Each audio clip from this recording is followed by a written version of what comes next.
আসসালামু আলাইকুম রহমতুল্লাহি ওবরকাতুহু। সম্মানিত দর্শক, ব্রিটেনের অনেকগুলো বিশ্ববিদ্যালয়, সম্ভবত ৯টি, তারা সিদ্ধান্ত গ্রহণ করেছে যে তারা আর বাংলাদেশি ছাত্রদেরকে ভর্তি করাবে না। এর কারণ হিসেবে যেটি জানা গিয়েছে সেটি হলো সাম্প্রতিক সময়টিতে ব্রিটেনের যে ইমিগ্রেশন ডিপার্টমেন্ট, তারা গণহারে বাংলাদেশি ছাত্রদের ভিসা দিচ্ছে না। তো এর ফলে কি হলো, যে বিশ্ববিদ্যালয়গুলো ছাত্র ভর্তি করাতো তাদের সুনাম সুখ্যাতি নষ্ট হয়ে যাচ্ছে। এবং ব্রিটেনের যে নিয়ম, সেই নিয়ম অনুযায়ী বিশ্ববিদ্যালয় কর্তৃপক্ষকে একটি সুযোগ দেওয়া হয় যে নির্দিষ্ট সংখ্যক বিদেশি ছাত্র তারা ভর্তি করাতে পারবে। তো এইটাকে ভিত্তি করে ব্রিটেন একটা বিরাট এডুকেশন বাণিজ্য বা শিক্ষা বাণিজ্য গড়ে উঠেছে। তারই প্রেক্ষিতে বাংলাদেশের যারা ছেলেমেয়েরা ব্রিটেনের বিশ্ববিদ্যালয়গুলোতে ভর্তি হন, ভর্তি হওয়ার পর তারা সেই অনুযায়ী একটা অফার লেটার দেয়, এবং সেই অফার লেটার দেওয়ার পরে দেখা গেল যে সেই অফার লেটার নিয়ে স্থানীয় দূতাবাসে যখন দরখাস্ত করা হয়, তখন ভিসা হয়ে যায় বা ভিসা রিফিউজ হয়ে যায়। তো এক্ষেত্রে দেখা গেল যে বিশ্ববিদ্যালয় কর্তৃপক্ষগুলোকে এই যে অবারিত একটা সুযোগ দেওয়া হয়েছে অফার লেটার দেওয়ার, এটার জন্য সেখানকার ইমিগ্রেশন ডিপার্টমেন্ট তাদেরকে একটা নিয়ম করে দিয়েছে। সেই নিয়ম হলো যে তারা যে সকল ছাত্র ছাত্রীদেরকে সেই ভর্তির জন্য অফার লেটার পাঠাবে, তারা যদি সেই গণহারে রিফিউজ হতে থাকে, সম্ভবত এটির সংখ্যা 5%, অর্থাৎ এই বছর ব্রিটেনের কোনো একটি বিশ্ববিদ্যালয় 100 জন ছাত্র ভর্তি করানোর জন্য অফার লেটার পাঠালো। এর মধ্যে যদি 5 জনের সেই ভিসার দরখাস্ত বাতিল হয়ে যায়, তাহলে এটা মোটামুটি সহনীয়। কিন্তু যদি খুব বেশি ভিসার সেই আবেদন প্রত্যাখ্যান হয় এবং 5% এর বেশি হয়, 10%, 20%, তখন সেই বিশ্ববিদ্যালয়গুলোর যে সুযোগ, আন্তর্জাতিক ছাত্র ভর্তি করার যে সুযোগ, সেটি নষ্ট হয়ে যায়। সাম্প্রতিক সময়ে যেটি দেখা গিয়েছে যে ওই ৯টি বিশ্ববিদ্যালয়ের যে সকল যে বিদেশি ছাত্র ভর্তি করার যে তারা অফার লেটার দিয়েছিল, সেই অফার লেটারগুলোর মধ্যে 22% রিফিউজ হয়েছে, এবং তার সবগুলোই বাংলাদেশের। ইট মিনস যে ধরুন ওই বিশ্ববিদ্যালয় যদি সারা দুনিয়া থেকে 100 জন সেই ছাত্রছাত্রী তারা ভর্তি করানোর জন্য অফার লেটার দিয়ে থাকে, তো সেই অফার লেটারগুলোর মধ্যে 22টি অফার লেটারগুলোর মধ্যে আবার সবগুলি বাংলাদেশের। ফলে কেবলমাত্র বাংলাদেশের জন্য তাদের এই যে একটা বিরাট সুযোগ, আন্তর্জাতিক ছাত্র ভর্তি করানোর যে সুযোগ, তার সঙ্গে সঙ্গে তাদের ক্রেডিবিলিটি অ্যান্ড ক্রেডেনশিয়ালিটি, এটি মারাত্মক হুমকির মধ্যে পড়েছে। এর জন্য এই ৯টি বিশ্ববিদ্যালয় তারা সিদ্ধান্ত নিয়েছে যে এখন থেকে তারা আর বাংলাদেশের ছাত্র ভর্তি করাবে না। এখন এই যে বাংলাদেশের ছাত্র ভর্তি না করানোর যে ৯টি বিশ্ববিদ্যালয়ের সিদ্ধান্ত, একই সিদ্ধান্ত ওই বিশ্ববিদ্যালয়গুলো নিয়েছে পাকিস্তানি ছাত্রদের ক্ষেত্রে। এর কারণ হলো ব্রিটেন এখন পাকিস্তানি ছাত্রদেরকেও ভিসা দিচ্ছে না। তো ইংল্যান্ডে শত শত বিশ্ববিদ্যালয় রয়েছে যেখানে আমাদের ছেলেমেয়েরা পড়ে। অনেকে স্কলারশিপ নিয়ে যান, অনেকে সেখানে নিজেদের অর্থায়নে পড়েন, বিশেষ করে যাদের ইউকেতে আত্মীয়স্বজন আছেন, বা বাংলাদেশে যারা উম টাকাওয়ালা, ধনসম্পদ যাদের অনেক রয়েছে, কিংবা যারা খুব ভালো ছাত্র, ভীষণ রকম ভালো ছাত্র, অক্সফোর্ড, ক্যামব্রিজে পড়ার যাদের স্বপ্ন, কিংস কলেজে পড়ার যাদের স্বপ্ন, লন্ডন স্কুল অফ ইকোনমিক্সে পড়ার যাদের স্বপ্ন, তো এই স্বপ্ন পূরণের জন্য তারা জীবন বাজি রাখতে প্রস্তুত। এই ৯টি বিশ্ববিদ্যালয় যে সিদ্ধান্ত নিল, এটি যদি অন্যান্য বিশ্ববিদ্যালয়গুলো নেয় এবং তার প্রেক্ষিতে যদি পুরো ব্রিটেনে বাংলাদেশি ছাত্রদের ভর্তির যে বিষয়টি এটি ঝুলে যায়, তাহলে এর চাইতে আর অবমাননাকর কিছু হতে পারে না। গত 14 মাস ধরে আমাদের পাসপোর্টের যে করুণ দশা, এটি কেবলমাত্র ভুক্তভোগী যারা তারা বলতে পারবেন, যারা নিয়মিত বিদেশ ভ্রমণ করেন, বলতে গেলে মাসে কয়েকবার করে। তো সেই সকল পাসপোর্টও এখন অনেক দেশ রীতিমতো ভিসা না দিয়ে ফেরত পাঠাচ্ছে। এর ফলে ব্যবসা বাণিজ্য তো মানে বন্ধ হচ্ছে। সারা পৃথিবীর যে দুয়ার বা সারা পৃথিবীর যে দরজা, এটি ক্রমশ বাঙালিদের জন্য নষ্ট হয়ে যাচ্ছে। এবং যে সকল দেশে আমরা অহরহ যাই, ভারতের সাথে আমাদের ভিসা এখন নাই বললেই চলে। এর বাইরে সিঙ্গাপুরে খুব ঘন ঘন মানুষ, আমাদের দেশের মানুষ যাতায়াত করতো, মালয়েশিয়া, ব্যাংকক মানে থাইল্যান্ড, এরপর মালদ্বীপ, শ্রীলঙ্কা, এ সকল দেশে খুব অহরহ আমাদের যাতায়াত হতো। তো সেই সকল দেশে আমাদের এখন যে বিদেশ গমন, এটা মারাত্মকভাবে কমে গিয়েছে। কয়েকটি দেশ আমাদেরকে অন অ্যারাইভাল ভিসা দিত।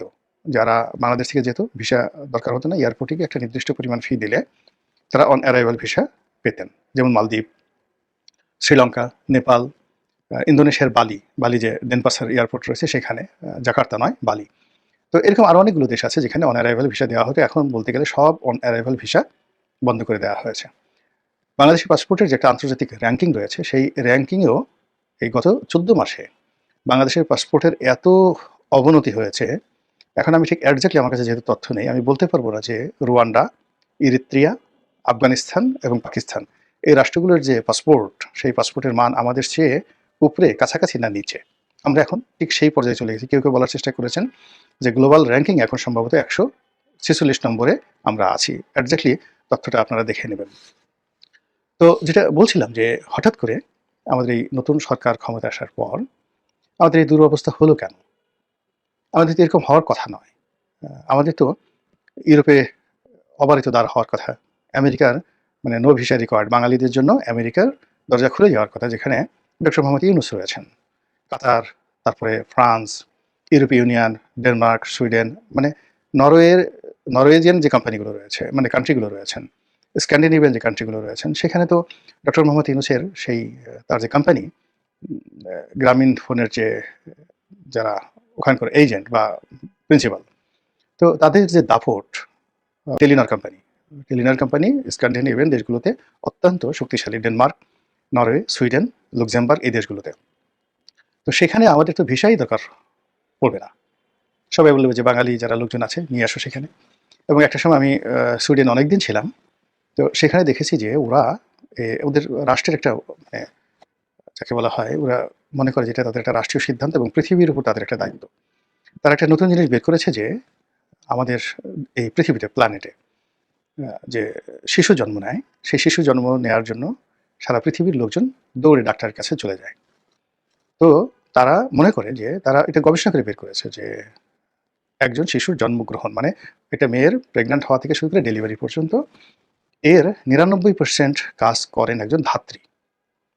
তো একজন ধাত্রী, আমরা যেটাকে গ্রাম অঞ্চলে দাইমা বলি, তো সেই ধাত্রী, আমাদের বাংলাদেশের নার্স এবং ধাত্রী কিন্তু আলাদা, যেটাকে মিডওয়াইফ বলে।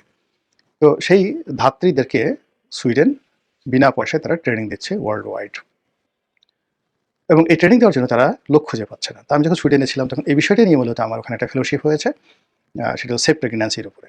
তখন এই ধরনের কাজ যে প্রতিষ্ঠান করে, মামা মিয়া নামক একটি প্রতিষ্ঠান, যারা সুইডিশ সরকারের অর্থায়নে মানে এই ধাত্রীদেরকে, মিডওয়াইফদেরকে তারা ট্রেনিং দেয়।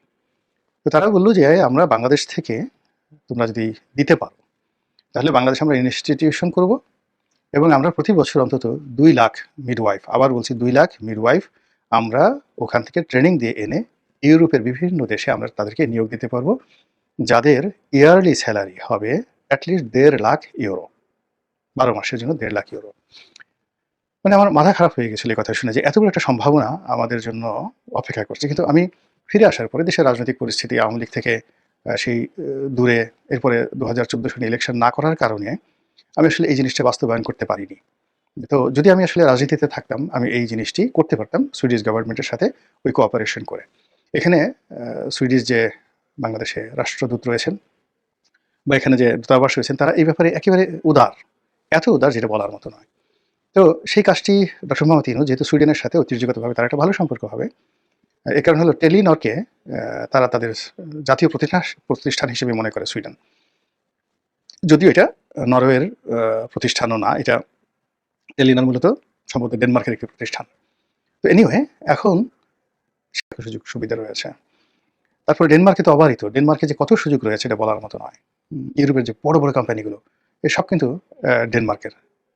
তো সেই দিক থেকে সেই কাজগুলো ডক্টর মোহাম্মদ ইউনূসের জমানাতে না হয়ে উল্টো এখন আমাদের জন্য যে সকল দরজা খোলা ছিল আওয়ামী লীগ জমানাতে 15 বছর ধরে আমরা বুক ফুলিয়ে ফুলিয়ে চলতাম, আমরা যে শ্রীলঙ্কাকে ঋণ দিয়ে বাঁচিয়ে রেখেছিলাম, এখন সেই শ্রীলঙ্কা আমাদের টাকা ফেরত দিয়ে দিয়েছে, এবং একই সঙ্গে এখন বলছে আমাদের দেশে যদি তোমরা আসো এসে আর যাবা না, এই জন্য তোমাদেরকে আমরা আর ভিসা দেবো না।